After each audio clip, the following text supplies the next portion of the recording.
So hello everyone, welcome to my YouTube channel. और मैं आ गई हूँ एक ऐसे इंपॉर्टेंट टॉपिक के साथ जिसको ऐसा कह सकते हैं कि अगर इस सिस्टम से, इस पर्टिकुलर सिस्टम से ऐसा हो ही नहीं सकता कि किसी भी रिक्रूटमेंट एग्जाम्स में एक भी क्वेश्चन ना आए। इसमें काफ़ी सारी ऐसी कंडीशंस हैं, सेम हार्मोन के कम या ज़्यादा होने की वजह से जो है वो कंडीशंस होती हैं। तो आज हम उन्हीं के बारे में, उन्हीं टर्मिनोलॉजीज़ को क्लियर करेंगे, ठीक है। तो फर्स्ट इज़ हमारा ग्रोथ हार्मोन। तो ग्रोथ हार्मोन के इंक्रीज़ और डिक्रीज़ होने से कौन सी कंडीशन होती है? अगर ये ग्रोथ हार्मोन का लेवल हमारी बॉडी में इंक्रीज़ कर जाएगा, देन इन चिल्ड्रेन हमें क्या देखने को मिलेगा? जाइजेंटिज्म। और एडल्ट में क्या देखने को मिलेगा? एक्रोमेगाली। सेम अगर हम ऐसे ही बात करें, ग्रोथ हार्मोन के लेवल डिक्रीज होने की वजह से क्या हो सकता है? चिल्ड्रन में ड्वार्फिज्म देखने को मिलेगा और एडल्ट में हमारा एक्रोमाइक्रा देखने को मिलेगा। Okay, so next point is हमारा एट्रोफी ऑफ और डिस्ट्रक्शन और नेक्रोसिस ऑफ एंटीरियर लोब। यहाँ पे जो हमारी कंडीशन है वो किससे स्पेसिफिकली रिलेटेड है? रिलेटेड है एंटीरियर लोब, जो कि पिट्यूटरी का होता है हमारा, है ना। तो इसमें क्या बोल रहा है? एट्रोफी, डिस्ट्रक्शन या फिर नेक्रोसिस किसका? एंटीरियर लोब जो होता है हमारा पिट्यूटरी ग्लैंड का, दैट रिजल्ट्स इनटू हाइपोपिट्यूटरिज्म। अगर पिट्यूटरी ग्लैंड के एंटीरियर लोब को का डिस्ट्रक्शन हो जाता है, एट्रोफी हो जाती है, यानी कि एट्रोफी मीन्स होता है उसका साइज जो है डिक्रीज कर जाता है, या फिर उसके एंटीरियर लोब का नेक्रोसिस हो जाता है, तो जाहिर सी बात है पिट्यूटरी ग्लैंड से सिक्रीट होने वाले जो हार्मोन्स होंगे वो भी डिक्रीज हो जाएंगे, है ना। तो डिक्रीज होने को ही हम क्या बोलते हैं? हाइपो। तो हाइपोपिट्यूटरिज्म जो होगा किसकी वजह से? एट्रोफी, डिस्ट्रक्शन या necrosis of anterior lobe of pituitary gland. उस कंडीशन को हम क्या बोलते हैं? सीमंड्स डिसीज बोलते हैं, है ना। और अगर यहीं पर हम बात करें, यहाँ पे सिर्फ एंटीरियर लोब की बात हो रही थी, लेकिन अगर नेक्स्ट पॉइंट में हम बात करें destruction of entire pituitary gland, यानी कि एंटीरियर और पोस्टीरियर लोब जब दोनों इंक्लूडेड होंगे, किसकी वजह से डिस्ट्रक्शन होगा हमारे एंटायर पिट्यूटरी ग्लैंड का? ईदर ड्यू टू ट्रॉमा और पीपीएस, जो पोस्टपार्टम हेमरेज की कंडीशन होती है, ठीक है। एंटायर पिट्यूटरी ग्लैंड का ही जो है डिस्ट्रक्शन हो गया है, तो देन उस कंडीशन में भी हमें क्या देखने को मिलेगा? हाइपोपिट्यूटरिज्म। लेकिन जब एंटायर पिट्यूटरी ग्लैंड इन्वॉल्व होगी, then that condition will be known as Sheehan syndrome. I think it's clear now. So next point है हमारा, अगर जो प्रोलैक्टिन हार्मोन होता है, प्रोलैक्टिन हार्मोन के लेवल अगर हमारी बॉडी में इंक्रीज करेंगे, देन हमें जो कंडीशन देखने को मिलती है उसको हम बोलते हैं क्या? गैलेक्टोरिया, है ना। तो इजेक्शन ऑफ मिल्क जो है हमारा प्रॉपरली हो जाता है। और यहीं पे सिमिलरली अगर प्रोलैक्टिन लेवल्स जो हार्मोन्स के होते हैं अगर वो डिक्रीज हो जाते हैं, तो हमें क्या देखने को मिलता है? फीमेल में लैक्टेशनल फेलियर। नेक्स्ट पॉइंट है हमारा decrease level of MSH। MSH क्या है हमारा? Melanocyte stimulating hormone. ऐसा हार्मोन जो कि मेलानोसाइट्स को क्या करता है? स्टिमुलेट करता है। अगर इसके लेवल क्या होंगे? डिक्रीज हो जाएंगे, तो हमारी स्किन में जो हमारा पिगमेंट होता है मेलेनिन, जिसकी वजह से हमारी स्किन में क्या? स्किन कलर में डार्कनेस आती है। जब मेलानोसाइट स्टिमुलेटिंग हार्मोन कम होगा तो मेलानोसाइट्स जो है कम होंगे हमारी बॉडी में, और जो मेलेनिन पिगमेंट होगा वो भी कम होगा, जिसकी वजह से जो हमारी स्किन का कलर क्या होगा? वाइटिश होगा। इन कंडीशंस को हम क्या बोलते हैं? विटिलिगो और एल्बिनिज्म बोलते हैं, ठीक है। इसमें किसका लेवल डिक्रीज हो जाता है? डिक्रीज हो जाता है मेलानोसाइट स्टिमुलेटिंग हार्मोन का लेवल, ठीक है। नेक्स्ट है हमारा एंटी डायूरेटिक हार्मोन, जिसे हम ADH भी बोलते हैं, और इसका दूसरा नाम क्या होता है? वैसोप्रेसिन। अगर ADH का जो लेवल है वो इंक्रीज हो जाएगा हमारी बॉडी में, then the condition will be known as syndrome of inappropriate antidiuretic hormone, जिसको मैंने शॉर्ट में लिख रखा है SIADH, है ना। Syndrome of inappropriate anti diuretic hormone. इसकी वजह से क्या होगा? सबसे पहले हम अगर ADH को समझने की कोशिश करें तो ये जो टर्म है डायूरेटिक, ठीक है, डायूरेटिक का मीन्स होता है ऐसी चीज़ें जो क्या करती हैं? डायूरेसिस को इंड्यूस करती हैं। डायूरेसिस मीन्स होता है कि यूरिन आउटपुट को इंक्रीज करना, यानी कि जो है जो हमारा यूरिन आउटपुट होगा वो क्या करेगा? ये एलिमेंट्स जो डायूरेटिक्स होंगे वो क्या करेंगे? हमारे यूरिन आउटपुट को इंक्रीज करेंगे। तो ये हार्मोन क्या है? इसका नाम क्या है? जैसा कि इसके नाम से ही पता चल रहा है, एंटी डायूरेटिक हार्मोन।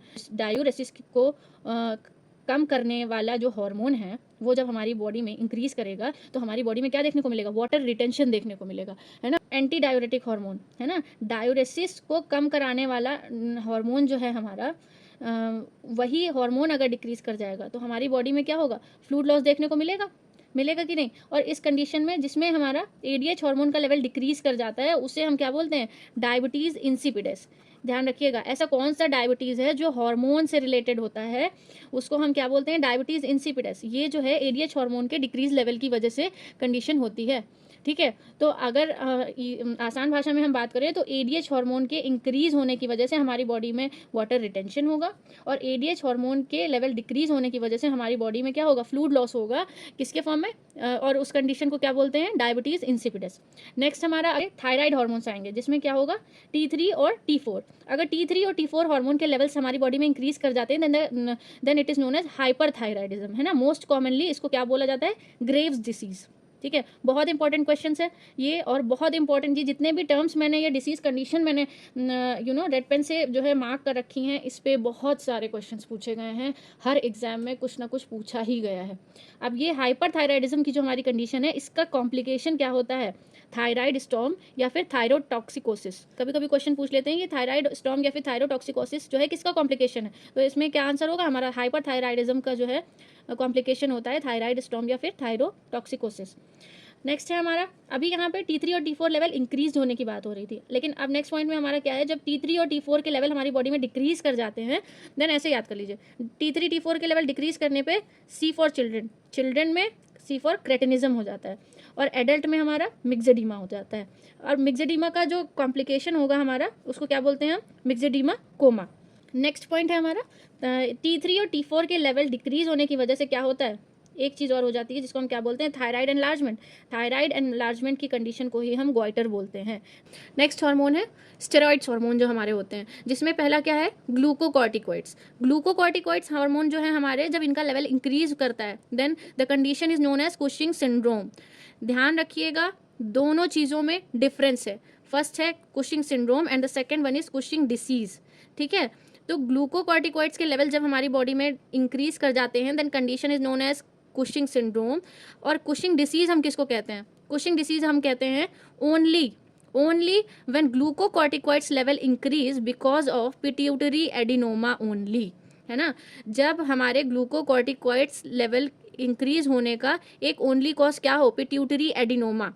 समझ में आया, किसी भी वजह से ग्लूकोकॉर्टिकॉइड्स के लेवल हमारे इंक्रीज कर रहे हैं then the condition will known as Cushing syndrome. लेकिन अगर कुशिंग डिसीज हम किसको बोलेंगे, अगर ग्लूकोकॉर्टिकॉइड्स के लेवल जो है इंक्रीज कर रहे हैं because of pituitary adenoma. I think it's clear now. Next हमारा हार्मोन है मिनरलोकॉर्टिकॉइड्स। मिनरलोकॉर्टिकॉइड्स के लेवल जब हमारी बॉडी में इंक्रीज करेंगे या ब्लड में इंक्रीज करेंगे देन उसकी वजह से क्या होगा, हाइपर एल्डोस्टेरोनिज्म, कॉन्स सिंड्रोम, है ना। कॉन्स सिंड्रोम कब होगा, only when cause of hyper aldosteronism is due to adrenal adenoma, ठीक है। कॉन्स सिंड्रोम हम तभी उसको बोलेंगे अगर जो हाइपर एल्डोस्टेरोनिज्म हो रहा है, जो एल्डोस्टेरोन हार्मोन इंक्रीज कर रहा है, उसका जो कॉज है वो सिर्फ और सिर्फ क्या है, adrenal adenoma, then the condition is known as Conn's syndrome, ठीक है।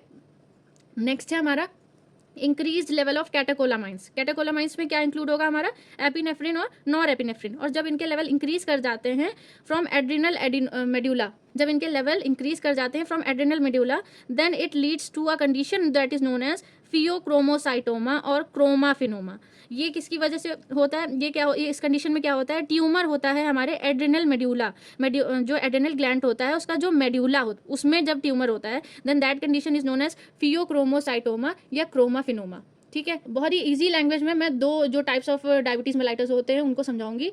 जो हमारी बॉडी में इंसुलिन का प्रोडक्शन लेवल ही कम हो जाए then the condition is known as diabetes mellitus type 1, जिसका कॉम्प्लिकेशन क्या हो सकता है, डायबिटिक कीटोएसिडोसिस। और जो दूसरा हमारा टाइप 2 डायबिटीज मेलाइटस होता है उसमें क्या होता है, हमारा इंसुलिन का प्रोडक्शन, जो हमारा इंसुलिन का प्रोडक्शन हो रहा था वो तो नॉर्मल है, लेकिन हमारी बॉडी जो है बने हुए इंसुलिन के अगेंस्ट जो है वो रेजिस्ट कर गई है, या फिर जो हमारा प्रोडक्शन हो रहा है इंसुलिन का उसको यूज़ नहीं कर पा रही है ना। इसमें क्या कहेंगे, इधर there is a increase in insulin resistance और decrease in insulin sensitivity, same बातें होंगी हमारी, then this condition will known as diabetes mellitus type 2। इसका कॉम्प्लिकेशन हमें क्या देखने को मिलेगा, HHNS, hyperglycemic hyper osmolar non ketotic syndrome, ठीक है। तो दो हमारे थे, type 1 type 2 diabetes mellitus. Type 1 में इंसुलिन का प्रोडक्शन ही डिक्रीज हो जाता है, और टाइप 2 में क्या होता है, हमारा इंसुलिन के अगेंस्ट रेजिस्टेंस इंक्रीज हो जाता है या इंसुलिन सेंसिटिविटी डिक्रीज हो जाती है, ठीक है। आई थिंक इट्स जो भी मैंने इंपॉर्टेंट हार्मोन से रिलेटेड जो कंडीशन या टर्म्स जैसे जो सिंड्रोम थे और डिसीज पूछे जाते थे, और not for the theory purpose but MCQs के पर्पस से अगर देखा जाए तो वो बहुत ही मैंने एकदम क्लियर कट बता दिया है। और अगर वीडियो थोड़ा सा भी इन्फॉर्मेटिव लगा हो तो प्लीज़ लाइक शेयर और सब्सक्राइब करें चैनल को। फर्दर मैं ऐसे वीडियोज़ अपलोड करती रहूँगी। Thank you so much.